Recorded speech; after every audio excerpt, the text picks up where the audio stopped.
informs the general public of the Voters Register update starting on the 21st of November to 11th December 2019. This will be a self-reporting exercise to provide personal details. A person who is already registered as a voter in Uganda must not register again.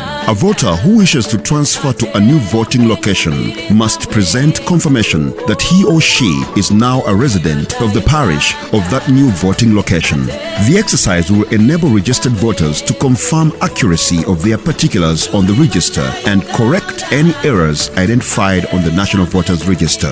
The details of eligible learners registered under the Learners Project in 2017 who have attained the age of 18 will be updated.